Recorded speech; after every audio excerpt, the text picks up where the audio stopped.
এবার গরমকে পিছনে ফেলে বিধ্বংসী গতিতে এগিয়ে আসছে ভারী বৃষ্টি। গত কয়েকদিন ধরে অসাদিসা গরম থাকলেও এবার কিন্তু আবহাওয়ার পরিবর্তন ঘটতে চলেছে বাংলার বুকে। কিন্তু ঠিক কোন এলাকায় আবহাওয়ার পরিবর্তন ঘটবে এবং কোন দিকেই বা ভারী বৃষ্টি হবে তা নিয়ে এই ভিডিওতে আপনাদেরকে বিস্তারিতভাবে জানিয়ে দেব। আপনি ভিডিওটি অবশ্যই শেষ পর্যন্ত দেখবেন। ভিডিওটি ভালো লাগলে একটি লাইক করবেন, আর এইরকমই লেটেস্ট ও হেল্পফুল ভিডিওগুলি সবার প্রথম দেখার জন্য আমাদের চ্যানেলটিকে সাবস্ক্রাইব করে পাশের বেল আইকনটি বাজিয়ে দেবেন। চলুন এক নজর দেখে নেওয়া যাক। বঙ্গোপসাগরে তৈরি হওয়া গভীর নিম্নচাপটি অবশেষে কিছুটা শক্তি হারিয়ে দুর্বল হয়ে পড়েছে। এই মুহূর্তে তা উত্তর উড়িষ্যার অভ্যন্তরীণ এলাকা এবং সংলগ্ন দক্ষিণ ঝাড়খণ্ড ও উত্তর ছত্তিশগড়ের উপর অবস্থান করছে। আলিপুর আবহাওয়া দপ্তরের পূর্বাভাস বলছে, সিস্টেমটি দুর্বল হলে আজ কলকাতা সহ দক্ষিণবঙ্গের একাধিক জেলায় বজ্র বিদ্যুৎ সহ বৃষ্টির সম্ভাবনা রয়েছে। তবে দক্ষিণবঙ্গে ভারী বৃষ্টির আশঙ্কা না থাকলেও আজ থেকে উত্তরবঙ্গে বর্ষার দাপট ফের বাড়ার সতর্কতা জারি করা হয়েছে। মৌসুম ভবন জানিয়েছে, উত্তর উড়িষ্যার সংলগ্ন এলাকায় থাকা গভীর নিম্নচাপটি গত 6 ঘন্টায় 7 কিলোমিটার বেগে পশ্চিম দিকে অগ্রসর হয়েছে। এটি আরও পশ্চিম ও উত্তর পশ্চিম দিকে অগ্রসর হয়ে উড়িষ্যা ও ছত্তিশগড় অতিক্রম করবে। তাই মৎস্যজীবীদেরও সমুদ্রে যেতে নিষেধাজ্ঞা জারি করা হয়েছে।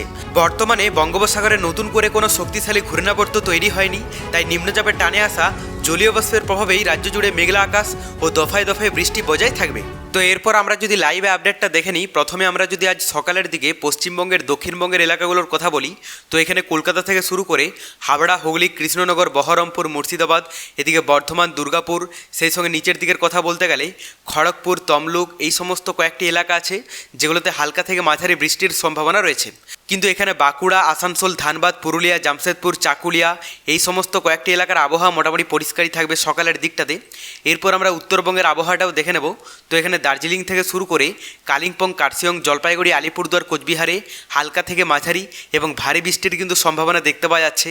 কোথাও সেইরকমভাবে পরিষ্কার আবহাওয়া থাকবে না।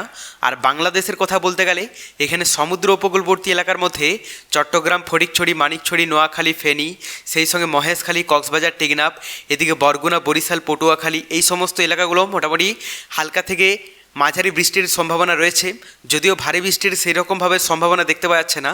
আর ভিতরের এলাকার মধ্যে 50% এলাকার আবহাওয়া পরিষ্কার থাকবে এবং 50% এলাকা জুড়ে হালকা থেকে মাঝারি বৃষ্টির কিন্তু সম্ভাবনা রয়েছে।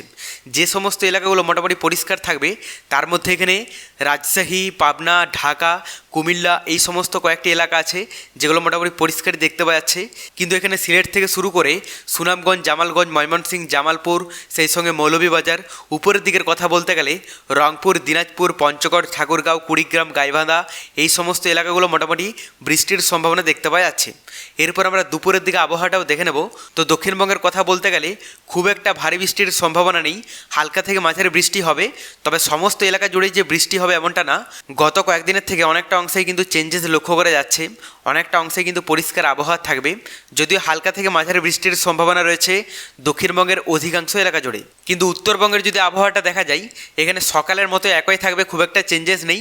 সকালের দিকটাতে ভারী বৃষ্টির সম্ভাবনা রয়েছে, তবে দুপুর বিকেলের দিকে হালকা থেকে মাঝারি বৃষ্টি হতে পারে দার্জিলিং থেকে শুরু করে উত্তরবঙ্গের প্রায় প্রতিটি জেলাতেই। মানে কোনো রকমভাবেই পরিষ্কার আবহাওয়া সেই রকমভাবে দেখতে পাওয়া যাচ্ছে না।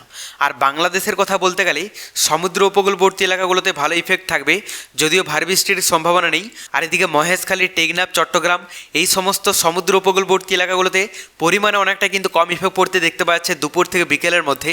ভিতরের এলাকার মধ্যে বিক্ষিপ্ত এলাকা জুড়ে বৃষ্টি হবে, যদিও এখানে রাজশাহী, পাবনা, ঢাকা, ময়মনসিংহ, যশোর, এগুলোতে সকালের মতোই দুপুর বিকেলের দিকেও পরিষ্কার আবহাওয়া থাকবে।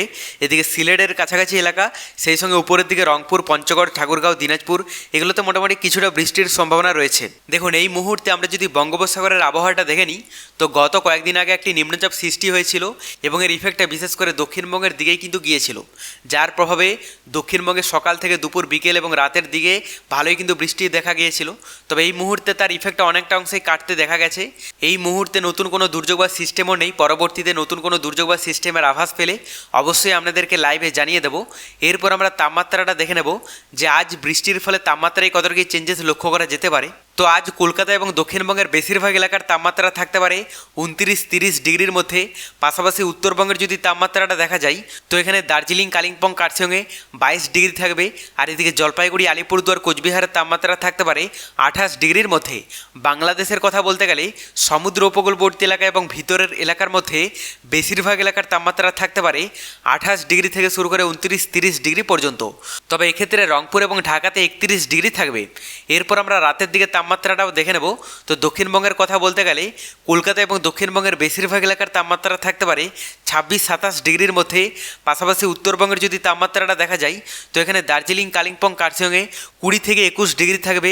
আর এদিকে জলপাইগুড়ি, আলিপুরদুয়ার, কোচবিহারের তাপমাত্রা থাকতে পারে 25 থেকে 26 ডিগ্রির মধ্যে।